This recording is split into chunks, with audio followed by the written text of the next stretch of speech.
LA studio by senior writer Tim Bontemps. We've got Anscape senior writer David Dennis Jr. and, of course, NBA champ, my guy. Shout out to H-Town, Kendrick Perkins. Hi, Perk. H-Town in the building. Vanessa, look at you. You already know. H-Town in the big nigga, yeah. You already know. Tim and gonna be calling. Like, he gonna be calling. Hey, what you doing now? You know you're home in H. You gonna be calling in a minute. You're the best, Perk. All right, and as everybody knows, it may be July, but the NBA doesn't sleep. So let's get to one of the biggest questions left, and that is, what on earth is going on in the Bay? The Warriors made that big move at the 2025 trade deadline, acquiring Jimmy Butler. It paid off immediately. The Warriors went 22-5 down the stretch with Butler and Curry in the lineup. And yeah, it carried over to round one. As Perk and I both know, the Warriors took down the second-seeded Rockets in a hard-fought 7-game series. But the run ended in round two when Curry's Game 1 hamstring knocked him out for the rest of the series. And the Warriors have followed that up by making zero acquisitions with NBA experience this offseason. All other NBA teams have made at least a move now 3.5 weeks into free agency. And we now welcome in our senior insider, Shams Charania, who is in Miami. Shams, why has it been such a slow start to the offseason for the Golden State Warriors? Vanessa, the Warriors' entire offseason has been essentially on pause for one player, and that's the restricted free agent Jonathan Kuminga. And they have wanted to figure out his situation before making their other offseason moves. And so I saw Jonathan Kuminga this morning at a workout in Miami. He's in good spirits. He had a good workout. He did tell me, though, that he is in absolutely no rush on doing a deal with the Warriors right now, and he's not accepting their current offers. He added that he wants to continue to explore options with his agent, Aaron Turner, whether that's continuing conversations with the Warriors, but also sign and trade options that are available to him in the marketplace. Okay, Sham, so you use the term options. What do those other options for Jonathan Kuminga look like? I'm told the Phoenix Suns and the Sacramento Kings are two teams that have made concrete offers with the Warriors over the last week or so. They're two of the more aggressive teams with Kuminga, and they're also offering him an opportunity for significant minutes, a starting caliber role in their lineup, and those are two things that he wants more than anything. So where this is at, Vanessa, is the Warriors do not want anything, though, that is available to them, is being offered to them in sign and trades. And on the other hand, with Jonathan Kuminga, he is not ready to move forward with taking any of the Warriors' current offers. He's not in a hurry to do a deal there yet. And so 24 days into the offseason, it's a staring contest between these two sides that could continue much longer than just this month. And so we're nearing August and still no Warriors move so far this offseason. Great info for sure. Thank you, Shams. Okay, so the Warriors' three most important players are at least 35 years old, with Steph set to turn 38 in March, and Jimmy Butler turns 36 before the season even starts. Perk, there's been so much talk about Kuminga this offseason. When he is given an actual opportunity, what does he bring to the table? He brings a lot. I mean, they drafted him number 7 overall in the lottery, in 2021, and he's gotten better every single season. He brings athleticism to the table on both ends of the floor. He's got better offensively. We have the tape to show it. I have a breakdown right here. When you look at Kuminga, look at his ability to get out and transition. He's one of the most athletic guys in the NBA, getting out space and running, finishing at the rim with authority, especially playing alongside Draymond Green. And we talk about how crucial the on-ball defenders are in the league at the wing position. You got a guy that's 6'8", 230 pounds that could defend at a high level. Watch this switch on Anthony Edwards, and then all of a sudden, no help, sit down, slide those puppies, get a great contest right there. He didn't hope that he missed, he made him miss. And so my question to the Warriors is, the organization and Steve Kerr is, why hasn't Steve Kerr embraced this young man? Why hasn't he wrapped his arms around him as a guy that y'all drafted with the number 7 pick? When Steph Curry went out last postseason, the back end of the Timberwolves, the games against the Timberwolves in the playoffs, he did his thing. So you're developing this young stud who, to me, has an all-NBA type ceiling. What is the problem? Every coach that I've seen, all-time greats, have adjusted. Whether that was Greg Popovich, whether that was, Rick Carlisle, they all made adjustments to this new era and these new guys in the NBA That's what the Warriors need to do. They need to value this young man because he's elite. He has an elite upside. Well, it's not that the Warriors don't value Jonathan Kuminga, right? Obviously, if they didn't value him, they would have just gotten rid of him this offseason and in whatever sign and trade they could do. The problem that the Warriors have with Jonathan Kuminga, that Jonathan Kuminga has with the Warriors, that it's just a very awkward fit. As we saw in that clip, or in those numbers there, Jonathan Kuminga put up big numbers with Steph Curry out of the lineup. But if you have Steph Curry and Jimmy Butler dominating the ball, that means Jonathan Kuminga needs to fill in the gaps and do some smaller things for them, which are things he has been very inconsistent with and has struggled with at times. And playing a smaller role has been an issue with the Warriors and Jonathan Kuminga going forward. It's why the Jonathan Kuminga situation, to Perk's point, has not played out in the way he and the Warriors would like. But at the same time, we're also looking at a restricted free agent market where there is no salary cap space available. So sign and trades are hard. Yeah, both the Kings and Suns have interest, as Shams put it out earlier. But both of those teams don't have salary cap space to offer Jonathan Kuminga to sign him, so they have to send money back to Golden State that Golden State is not interested in taking back. So all of this, I think, points toward Jonathan Kuminga signing a short-term deal with Golden State at some point this summer that both gives them the ability to do something with him later and also gives them the ability to build on that play he had at the end of that postseason without Steph on the court, which, to Perk's point, showed what he can do and gives them, I think, some reason to come into next season if he's there saying, we need to try to find a way to showcase what this guy can do, either so we can have him improve with us or we can have him improve us by moving him into trade somewhere else. Value depends on so much, right? Like value depends what team you're on. What does the market look like? So, David, what is Jonathan Kuminga's actual value in free agency and on this Warriors team? Well, that's the tricky thing, right? I mean, for the Warriors, I think that they have to figure this Jonathan Kuminga thing out because that is the difference between being sort of in the middle of this, log jam at the bottom of the Western Conference or being an actual contender. Like, I think that they have, the zero moves is alarming for some people, but Anthony Melton's probably coming. 3 and 4? Al Horford's probably coming. And then you have the idea that Kuminga is going to, you cannot have a gaping hole of Jonathan Kuminga not being on this team or whatever they're trying to get back from him. The problem is, as Tim has alluded to, this team was 0-7 in the playoffs when he played more than 20 minutes. What his value is to the Golden State Warriors is that they need a guy who can fill in those gaps, who can get those rebounds, who can play defense, who can fill in different positions. He has not quite been able to do that, and part of that is Steve Kerr, as Perk said, has been pulling the plug on Kuminga a little bit too early and not allowing him to fit into that. So the mix has been really kind of a mess, and Steve Kerr really has to take on the leadership and say, how can I figure out this Kuminga situation this year? Because, again, he is the difference between giving a little bit of more room in this window for the Warriors this season and this thing being another early exit for him. Well, speaking of the Warriors championships, we always, with dynasties, talk about windows, right? So, Kendrick Perkins, is their championship window still open? It's still open. I believe it's still there. Anytime you have Steph Curry, you have Jimmy Butler. We saw how they elevated their game last postseason before the injuries happened. And Draymond Green, he still has the ability to be, a great defender and anchor that defense. I love what I saw out of Podziemski last postseason. I thought towards the end of the season in the postseason, he started to grow.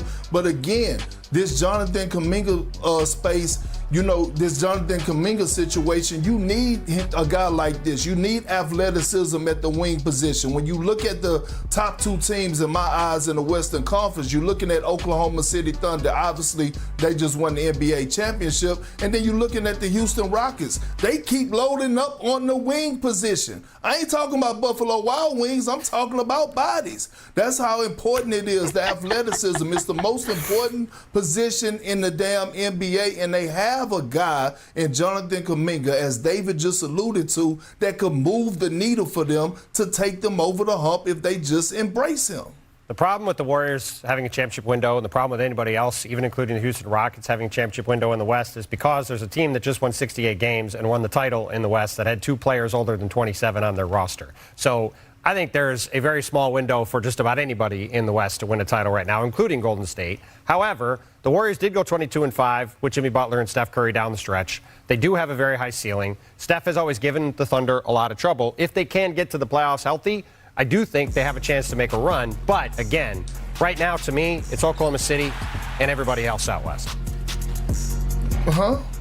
Yeah, that window is closing very fast, but there's two little light-skinned hands right there on the window pane keeping it open. And that's Steph Curry. The fact that this dude is still a top 5 player in this league. And you got to remember, as you said at the very beginning, he is one hamstring injury away possibly from being in that conference finals against that Thunder team. I am not going to be doing anything that counts this dude out, but the Warriors need to figure some of these things out in the margins to make it as possible as they can for him to end his career making a few playoff runs. One other real quick thing to add. At some point this offseason, whenever the Jonathan Kuminga thing gets sorted out, I think it's very likely Al Horford winds up with the Golden State Warriors. He will help them an awful lot whenever that move gets done, assuming everything gets cleared up with Jonathan Kuminga. My guy Perk looked confused by DDJ's point. Perk, do you disagree?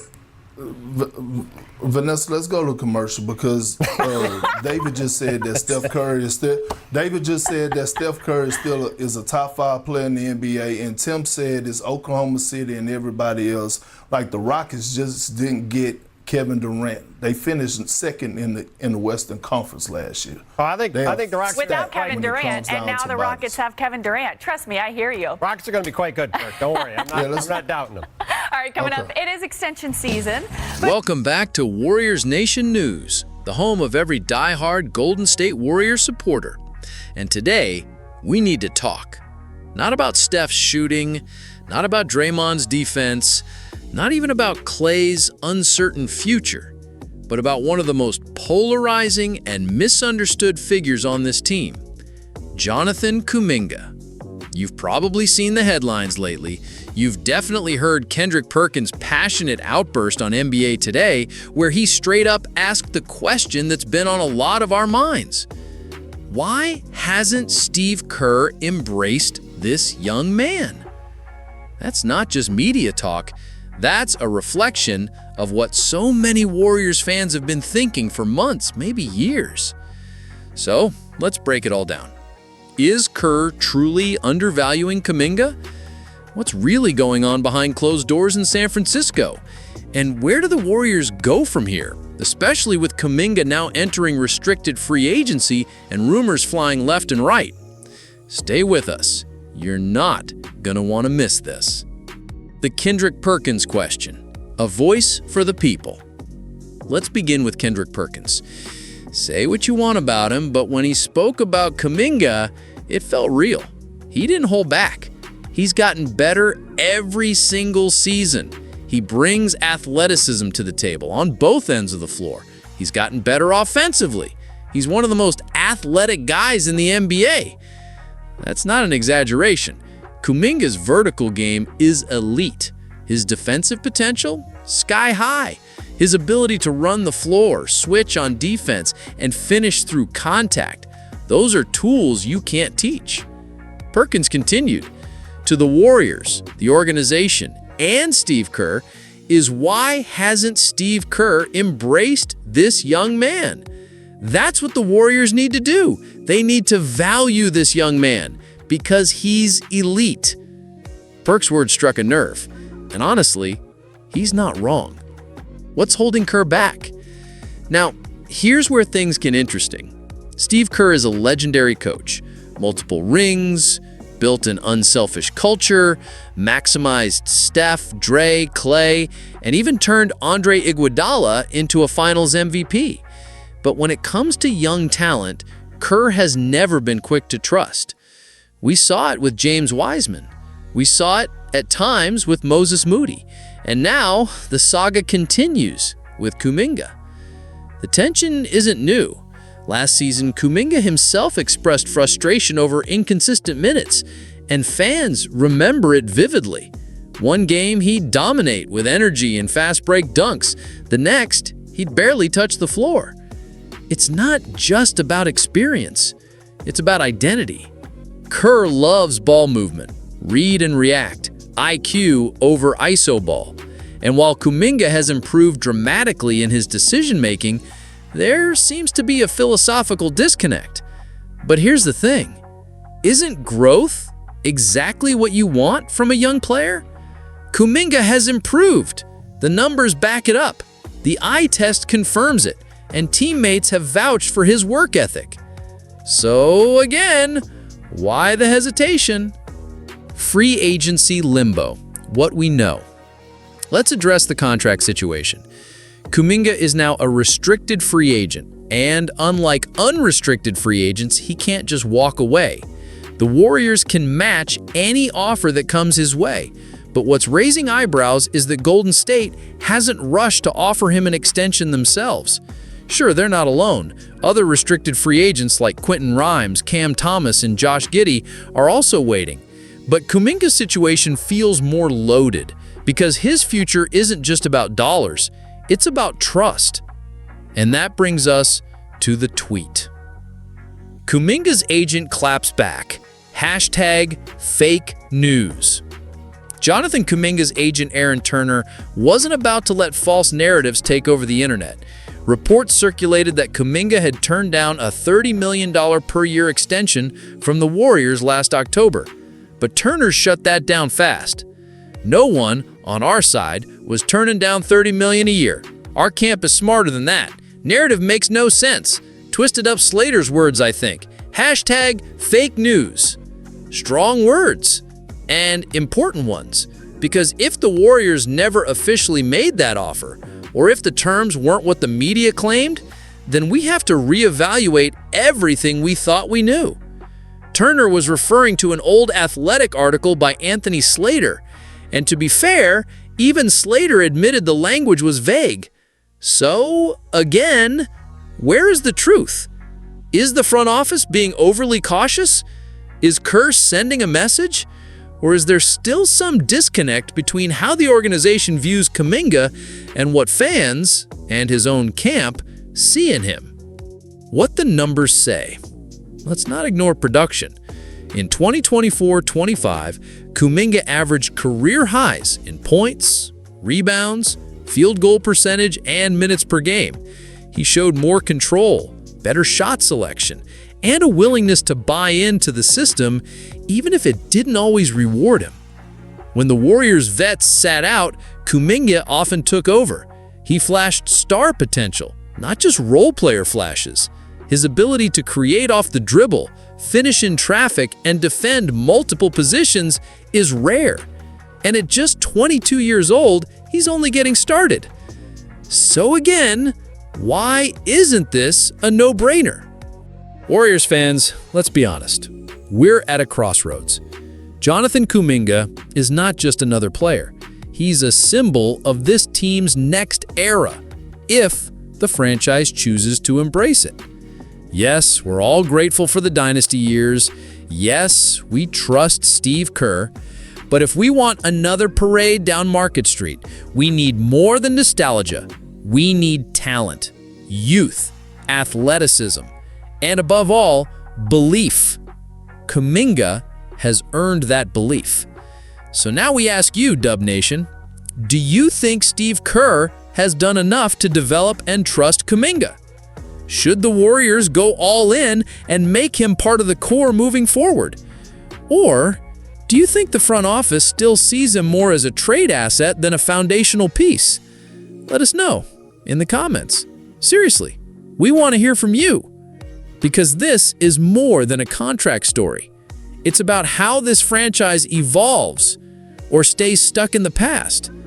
If you believe in the future of the Golden State Warriors, then you need to have an opinion on Jonathan Kuminga. Thanks for watching Warriors Nation News. If you're new here, subscribe for all the latest updates on your favorite team. And remember, here, it's always Warriors first, no matter what.